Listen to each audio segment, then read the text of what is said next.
is op die tafel.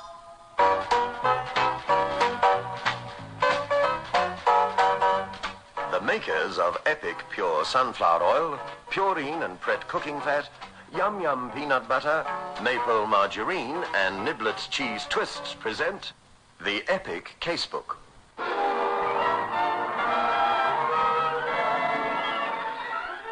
In which Inspector Carr investigates.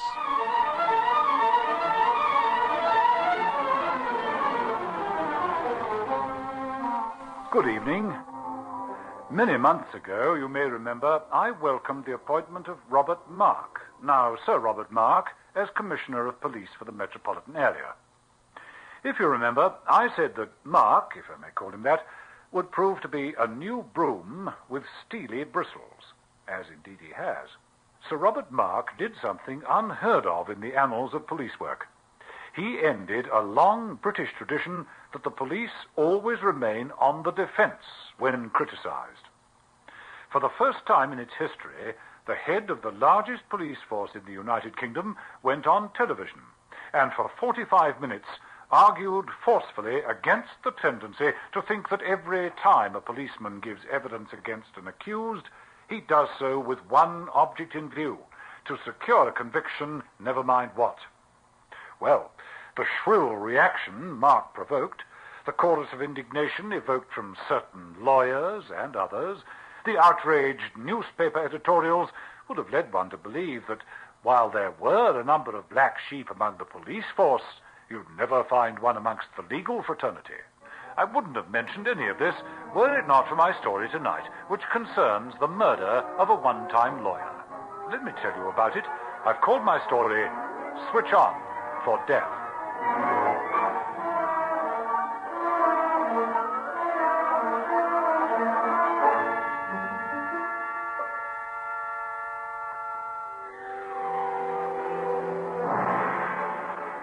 The immediate circumstances surrounding the murdered man's death were as far removed from legal and criminal activities as it was possible to be, or so it seemed at the time.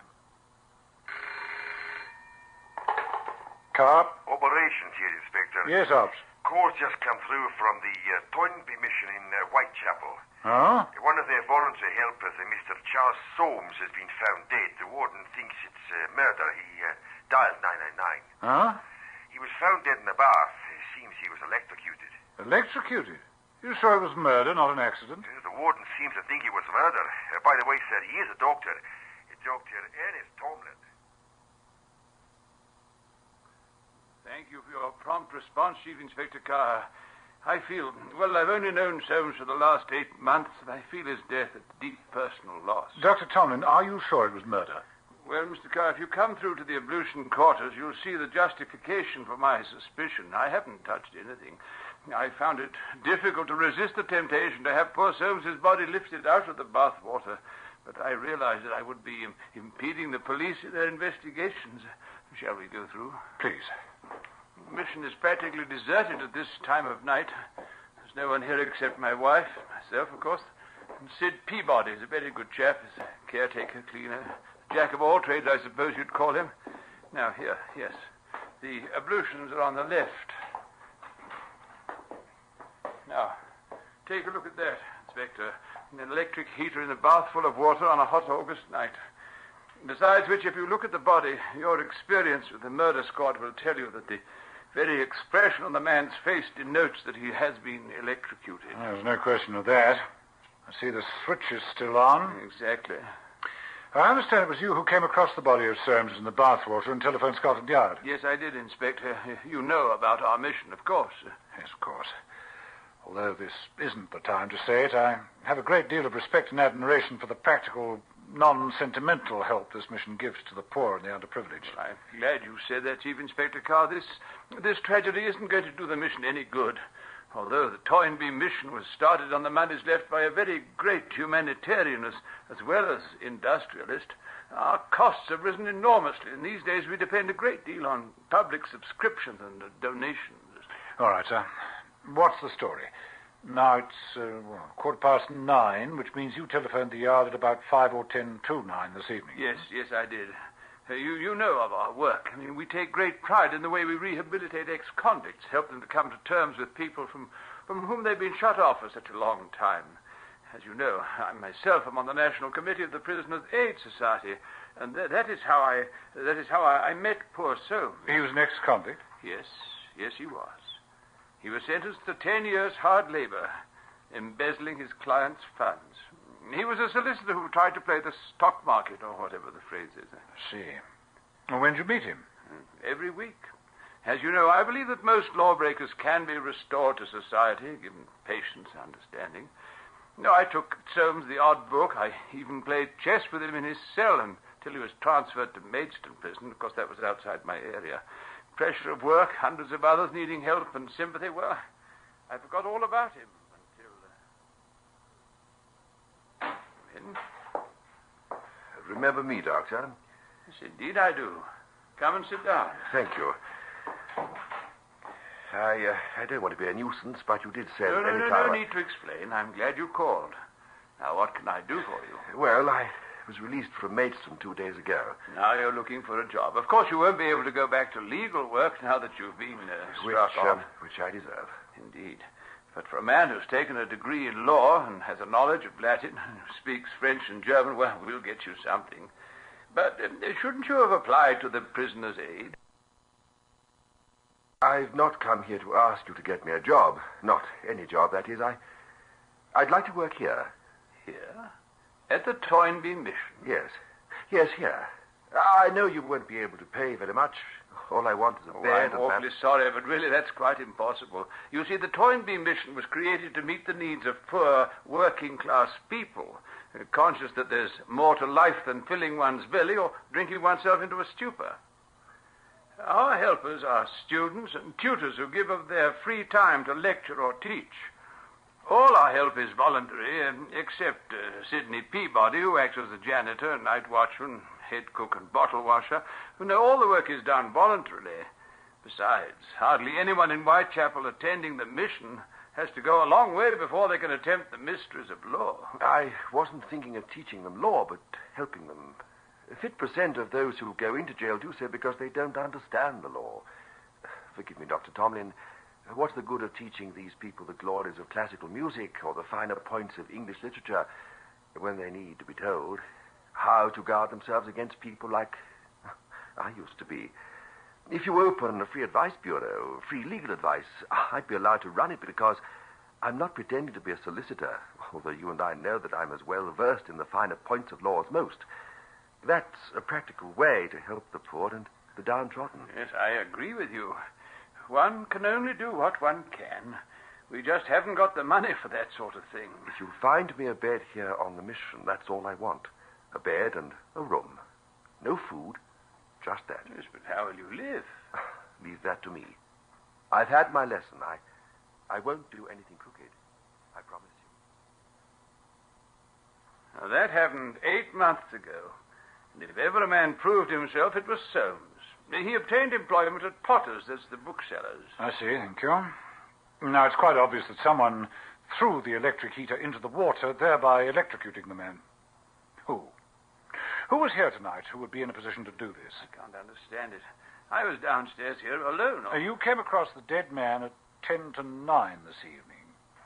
Do any of the mission people stay behind after class? Well, not to my knowledge, unless there's a special lecture on. We make a point of finishing our evening classes at 8:30. Now, most people around here have to get up very early in the morning to catch their trains and buses. Our classes are only of 1 hour duration, sometimes longer if those attending can get away from work early. What was on tonight? Mrs. McManus of the Adult Education Association was taking her class in elementary English. Now, I saw her off the premises, and I did all the others. How many others? Well, we do try to limit the size of the classes. There were 16 men and women. I make it a rule always to thank the lecturer and her students, and then I see them off the premises. Are you sure you saw them all off? Well, yes, reasonably sure. But what about Soames? What was he doing here? Oh, I'm sorry. I thought I made it clear. No, he lives here. Every Monday, Wednesday, and Saturday from 6 until 8.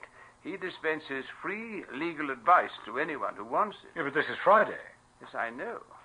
But as I was wishing everyone good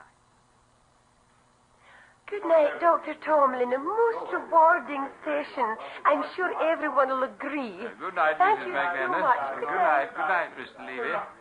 Oh, hello. Good night. Hello, good night. Good night. Yes, hello, Mr. Soames. Yes, you're back early, aren't you? I thought I'd have an early night. I went to the first house of the Odeon cinema. Oh, indeed. All avant-garde and symbolic, and the air conditioning went wrong. Oh, dear. I thought I'd have a bath and swat up on the latest Law Commission's report, then have an early night. Yes, wise man. Why don't you join me in a nightcap? I propose to make myself a cup of cocoa. Well, I'll forego the cocoa if you don't mind. Brings back memories of the broad arrow. Broad arrow. Oh, you mean on the uniform? Yes. Well, I do have some instant coffee. Oh, that'll do me fine. I'll just go and have a quick bath, I think. I went to the kitchen, put the kettle on, waited for about a quarter of an hour. Then I thought I'd go and warn Soames that the water was boiling. His coffee was just about ready. I knocked and shouted, no response, and that worried me. Then I opened the door, and well, I saw this. I see. Nobody's going to use an electric heater in this weather. What is this electric heater doing here, anyway? I don't know. Now, look, just let me show you. Huh? It's kept in this cupboard below here. You see there's mops and scouring powder and the usual cleaning materials. Dr. Tomlin, no one could have come in here and plugged that electric heater into the socket without Soames observing the action. Where's the heater placed in the cold weather? Well, it's up here, on the ledge above the bath. I see. Yeah, that's more like it. Well, assuming Soames is in the bath, one doesn't have to assume it. He was obviously facing the window. It's still light. Someone could have placed the electric heater on the ledge and Soames would hardly notice it. Now, you see the socket is in the wainscoting below the ledge there, which means that it could have been plugged in and the heater placed on the ledge. Now, once Soames is in the bath, the killer switches on with a foot, sweeps the heater off the ledge into the bath, the job's done. By the way, have you tried any of the lights? No, I haven't. Well, let's try the bathroom light. As I thought, in fact, it's blown the fuse. Dr. Tomlin. Doctor, all the light seems to have fused. I just switched on the... Well, I'll be... Charlie Soames. What's he had, an heart attack? Has he been punished at last? Is he dead? 'Cause I hope so.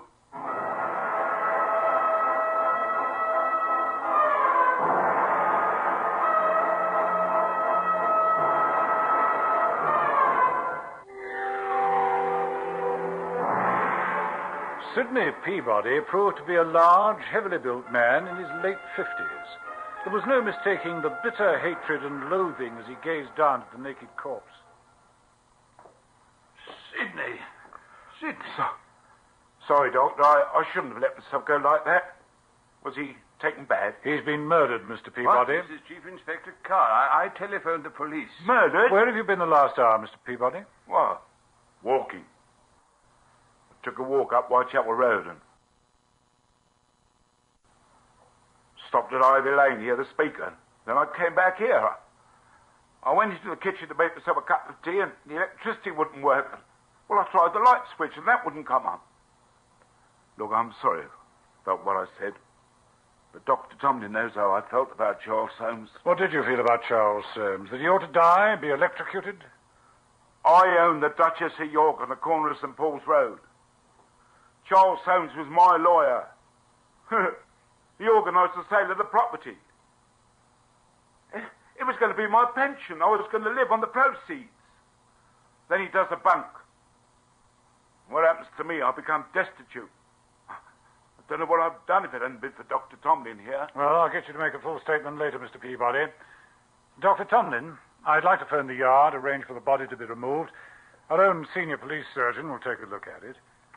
This is a large, rambling sort of house. How many rooms are there here? 12 all told. My wife and I occupy 3 rooms on the top floor. The second floor contains lecture and classrooms. And here on the ground floor is the main lecture hall, a kitchen, a small reception office. Now, this bathroom with ablution basins. There's another small room that uses a kind of study for anybody who wants to be alone. And there are 2 rooms down in the basement that Sidney Peabody occupies. I see.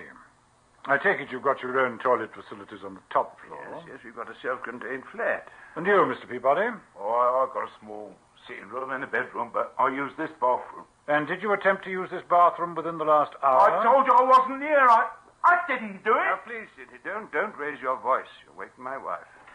Thought I heard noises.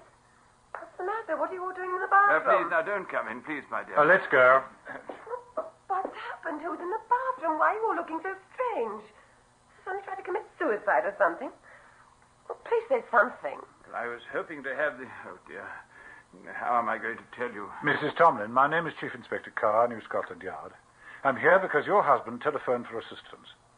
Mr. Soames is dead. He's lying in the bath filled with water. He's been electrocuted. We think he's been murdered. No. Not murdered. Well, suicide possibly, but not murder.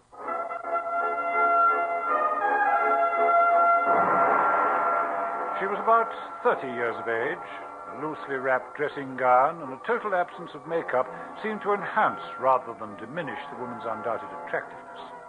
Even in the presence of death, I couldn't help wondering the kind of male magnetism Mrs. Tomlin found in a man that must have been twice her age. The four of us went into a room that obviously served as an office. May I use the telephone, Doctor? Yes, please do. Thank you.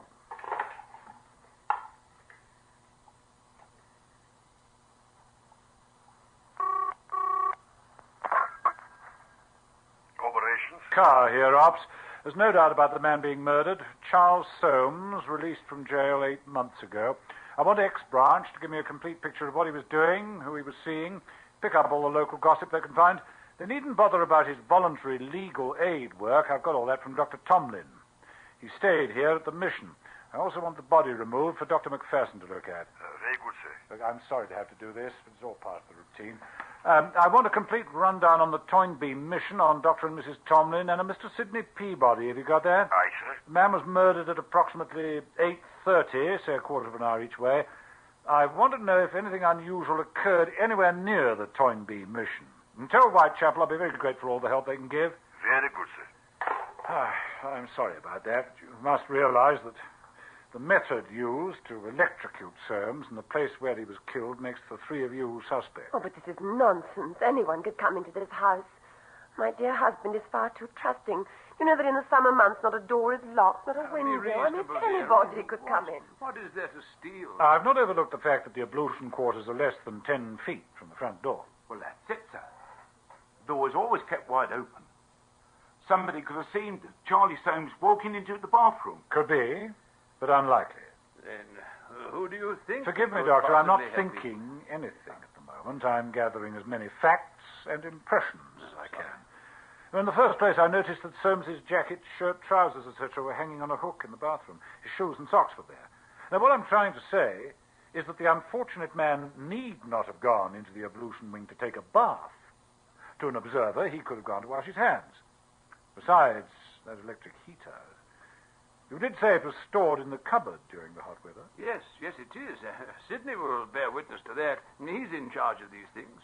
Yeah, well, that's right. Look, he could have gone to the cupboard for something and taken the electric heater out.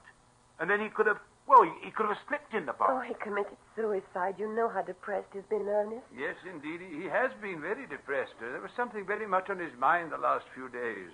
Well, it has to be suicide. You needn't look at me like that, Inspector. I didn't kill him. And no one could possibly imagine that the doctor or Mrs. Tomlin would... You know, Inspector, I'm beginning to come round to that point of view myself. He felt very much the stigma of being an ex-convict, of having destroyed his own future. I don't think he could bear the thought that were he to take his own life, it would be another confession of failure. Yes, that's it. Yes. You saw the position of the bath. He could have taken the electric heater out of the cupboard and got into the bath. It would have been a simple matter for him to stretch out his left hand to reach the wainscoting where the plug was. Just a switch and he's dead. I should have thought of that in the first place. Well, let's examine this theory. Would he so arrange things so that his suicide looks like murder? Why the heater in the bath? Why the need to electrocute himself? I'll tell you why. Because he wanted it to look like murder. A crook like that Now, please, steady, Sidney, steady. Since he came out of prison, he's done nothing but good for the community. Now, you were here, Doctor, on the ground floor, but you never suspected anything. There were no extraneous noises. You say you were making a cup of cocoa in the kitchen. Oh, darling, I didn't hear you. Why didn't you call me? I'd have made it for you. I didn't want to disturb you, my dear. I used the mission kitchen. And you were upstairs in the flat, Mrs. Thomas? Yes, All evening? yes. I heard all our people go. I had a headache, so I lay down and listened to a record of Bach. My wife is a great lover of classical music. Oh, that's why you didn't hear the arrival this evening. You had the music on. And you, Mr. Peabody, say that you were listening to some speaker. Was there anyone there that you know? Anyone who'd give you an alibi? No, there wasn't. Well, there was a large crowd listening to this bloke shoot his mouth off, but if there was anyone I know, I didn't see him. Ah, the police ambulance outside. I must ask you all not to communicate with anyone about the murder. Naturally, we shall look for clues.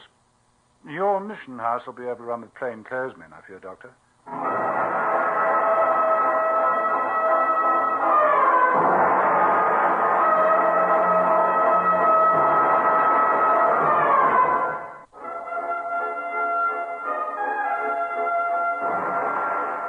And so I left Toynbee Mission, wondering whether the three of them were as innocent as they looked. Whether Dr. Tomlin's prompt appeal to the murder squad wasn't an extremely subtle move to hide his guilt. There were lots and lots of questions that needed answering. I obtained the name and address of the dead man's employer. Now, I understand, Mr. Potter, that you were aware of Soames's prison record, and yet you were prepared to give him a job. Oh, why not? He paid for what he did. He came with a cheque from the Prisoners' Aid Society. It couldn't have been all bad. The way he worked here all day and then gave legal aid to them that couldn't afford to employ a solicitor. Well, in the months that he worked for you, Mr. Potter, did you notice anything unusual? Did he quarrel with anyone? Did he seem unduly depressed? Yes, he did, now you come to mention it. Very depressed indeed. I asked him if there was something on his mind only 2 days ago, and, well, he said he'd probably have to leave the district, give up the voluntary work at the mission. Did you ask him why? Yes, I did. Oh, he shut up like a clam. He didn't look so much depressed as worried. In fact, he went as far as to tell me that I ought to start looking for a new assistant. It's interesting, Mr. Potter, very interesting. Looking for a new assistant, eh? Doctor, did Soames give you the impression that he was likely to leave the mission? Leave the mission? No, I did not get that impression. I must confess, on at least 3 occasions he looked at me as though he was plucking up courage to say something of great importance. And then he seemed to change his mind, knowing him to be a secretive sort of person, one who shies away from personal questions. Are you still thinking in terms of suicide, Inspector? I never did think he committed suicide. No, it's murder, all right. And I think I know who did it. Mrs. Tomlin, did you know that the poor man kept a diary? Charles. Diary. Why did you do it? Why did you kill him? Everything would be all right if he would accept the situation as it was. I had no intention of leaving Ernest. I loved my husband. Except that Soames was half his age. Handsome. What did Soames want? To tell your husband, marry you, take you away? Oh, the fool. Why couldn't he leave well alone? Suddenly getting all holier than thou, insisting my husband be told. I had to do it, don't you understand? I just had to. If Ernest had found out, he would have killed him. He's going to find out now. All right, Mrs. Tomlin, I'm charging you with murder. You'd better not say anything more until you've seen a solicitor. But his diary... There wasn't a diary. I merely asked you if you knew whether he kept a diary. You tricked me. You tricked me. I don't care what interpretation you put on it, Mrs. Tomlin. All I'm thinking of at the moment is that poor husband of yours. It's impossible to believe. I trusted him so. What am I saying? I trusted Janet with my life. No, I should never have come to the mission. I gave you the brutal facts, Doctor, because since I started the investigation, my respect for you has grown. Not only for the unselfish way you dedicate your life to others, but for the tremendous courage you've shown since your wife's been arrested. I suppose the husband is always the last to find out, And yet when Charles... Forgive me, Doctor. I believe that Soames was more sinned against than sinning. He came out of prison, where he'd been divorced from any female company. Yes, I know. Certain other incidents now spring to my mind. I've been a blind fool. You know that on my death, Janet would have inherited the entire Tomlin estate left to me by my father. And so she committed murder to keep me in ignorance of her... Don't say it, Doctor. There's no point in upsetting yourself unnecessarily. Strange that a woman of her intelligence should make such a foolish mistake. Mistake? What mistake? The only mistake Janet made was to marry me. When I was questioning you, old doctor, your wife said...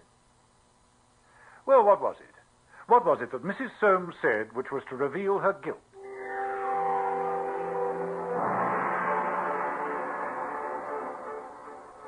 Well, did you spot an exceedingly foolish utterance by the doctor's wife? Now we know that the entire electric system went out of action when the poor man was electrocuted. Yet, when I questioned her, she said... I heard all our people go. I had a headache, so I lay down and listened to a record of Bach. She went on to say that she didn't hear anything because of the music being played. Yet how could she listen to the gramophone record when the electricity was off? Despite a very clever defense, who tried to convince the jury that she was a foolish victim of Soames' passion, she was found guilty and punished. Good night.